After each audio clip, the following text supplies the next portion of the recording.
بسم اللہ الرحمن الرحیم۔ السلام علیکم معزز ناظرین اکرام، یہ بظاہر عام سا دکھائی دینے والا پودا اصل میں یہ عام پودا نہیں ہے، بلکہ یہ پودا سرسبز و شاداب گھاس کے میدانوں میں جو کہ گھومتی ہوئی پہاڑیوں کے درمیان اور گرم ریتلی زمینوں میں ایک حیران و پریشان کر دینے والی اپنی موجودگی کا احساس دلاتا ہے۔ یہ پودا اپنے خوبصورت نازک سبز پتوں اور نازک پیلے پھولوں کے ساتھ ایک دیکھنے کے لیے خوبصورت نظارہ تو پیش کرتا ہے، مگر جب اس پر پھل لگتا ہے تو یہی خوبصورتی نہ صرف انسانوں بلکہ جانوروں وغیرہ کے لیے بھی ایک دم ہی پریشانی کا باعث بن جاتی ہے۔ اس کی کیا وجہ ہے؟ یہی نہیں بلکہ اس کے علاوہ بھی اس کی ہماری روزمرہ اور طبی لحاظ سے کیا خصوصیات اور ضروریات ہیں، وہ سب بھی آپ کو اس ویڈیو میں جاننے کا موقع ملے گا، اس لیے اس ویڈیو کو آخر تک ضرور دیکھیں۔ سب سے پہلے میری نئے ناظرین اکرام سے گزارش ہے کہ چینل کو ضرور سبسکرائب کر لیں تاکہ آپ کو ہر نئی آنے والی ویڈیو ٹائم سے ملتی رہے۔ ناظرین اکرام، عام زبان میں پنکچر وائن یا بکری کے سر کہلانے والے اس پودے کو مقامی زبان میں پکھڑا کے نام سے بھی جانا جاتا ہے، جو کہ سائنسی زبان میں ٹریبلس ٹیریسٹیریس کے نام سے بھی جانا جاتا ہے۔ یہ پودا عام طور پر چھوٹا اور غیر معمولی دکھائی دیتا ہے، مگر ایسی بات نہیں ہے۔ یہ پودا انتہائی سخت حالات میں بھی پھلنے پھولنے کے قابل اور عزم و استقامت کا بہترین مظہر ہے۔ موسم بہار کے ابتدائی دنوں میں یہ پودا اپنی زندگی کے چکر کا آغاز نازک سبز پتوں کو اگا کر کرتا ہے، جو کہ چھوٹی چھوٹی خوبصورت سبز چھتریوں کی شکل میں پھڑپڑاتے ہوئے سورج کے سامنے زمین پر پھیلتے جاتے ہیں۔ ان کے پتے گہرے سبز رنگ کے ہوتے ہیں، جو کہ سائز میں تقریباً 1 انچ تک لمبے ہوتے ہیں۔ یہ پتے جو ایک کمپاؤنڈ کی شکل میں پودے کے سٹیم کے ساتھ لگے ہوتے ہیں اور اس ایک کمپاؤنڈ میں تقریباً 3 سے 7 پتوں کے پیئرز ہوتے ہیں، جو کہ سب مل کر اس پتے کو تقریباً 1 سے 3 انچ تک بڑا بنا دیتے ہیں۔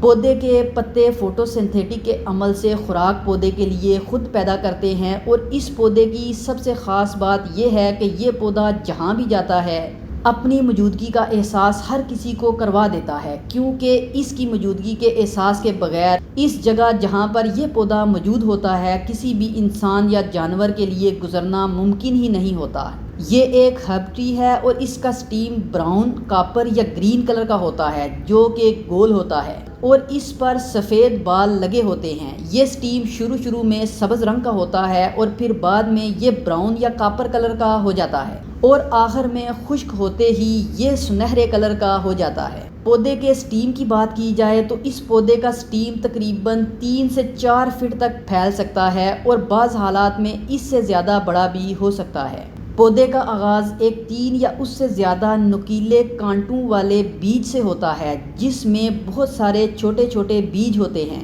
جو کہ بعد میں اس علاقے میں خوف کی علامت بن جاتا ہے۔ اس پودے کے پھولوں کی بات کی جائے تو اس پودے پر خوبصورت نازک پیلے رنگ کے پھول کھلتے ہیں۔ یہ پھول شہد کی مکھیوں اور تتلیوں وغیرہ کو پولینیٹر ایجنٹ کے طور پر اپنی طرف مائل کرتے ہیں، جو کہ میٹھے نیکٹر کی تلاش میں اور اسے حاصل کرنے کے لیے ان کی طرف بھاگے چلے آتے ہیں، اور تبادلے میں یہ پودا اپنے پھولوں کو پولینیٹ کرتا ہے، جو کہ اس کی اگلی نسل کی بڑھوتری کے لیے ایک بنیادی ضرورت اور اہمیت کا حامل ہوتا ہے۔ پھر جیسے جیسے گرم موسم اور زیادہ گرم ہوتا جاتا ہے اور یہ پودا بھی جیسے جیسے پختہ ہوتا گیا اور جیسے جیسے یہ پودا بڑھتا گیا تو اس نے چھوٹے تیز تر پھل پیدا کیے، جن کے اندر بیج ہوتے ہیں۔ یہ پھل اس پودے کے لائف سائیکل کا اہم حصہ ہوتے ہیں، کیونکہ یہ پھل جانوروں اور ہوا دونوں کے ذریعے ایک جگہ سے دوسری جگہ منتشر ہوتے ہیں، جو کہ پودے کی مستقل بقا کو یقینی بنانے کے ضامن ہوتے ہیں۔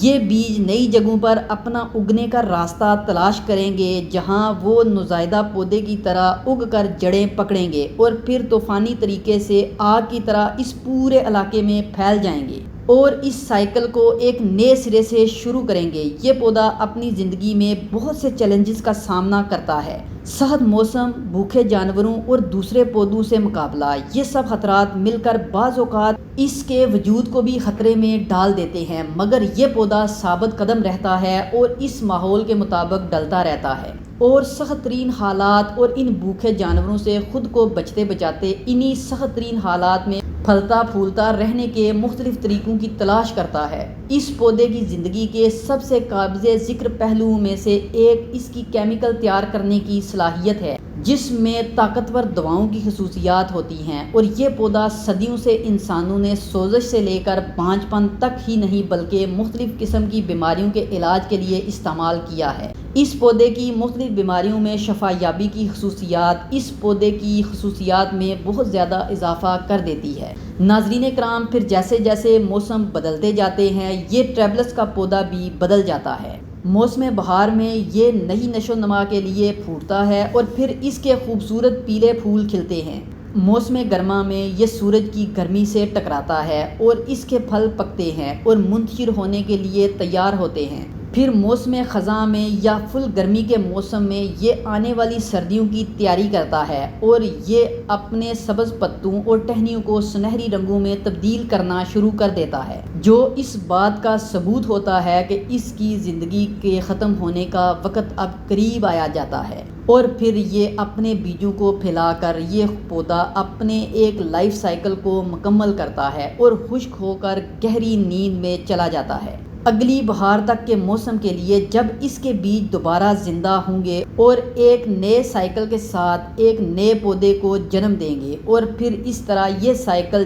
تب تک چلتا رہے گا جب تک کہ یہ دنیا قائم ہے۔ اس پودے کا لائف سائیکل فطرت کی پائیدار طاقت اور خود زندگی کی خوبصورتی کی علامت ہے، اور یہ ترقی، بقا اور زندگی کی ایک دلچسپ کہانی ہے۔ ناظرین کرام، آج کی ویڈیو میں اتنا ہی، ملتے ہیں نئی ویڈیو میں، تب تک کے لیے اپنا اور اپنے اس چینل کا بہت سا خیال رکھیے گا۔ اللہ حافظ۔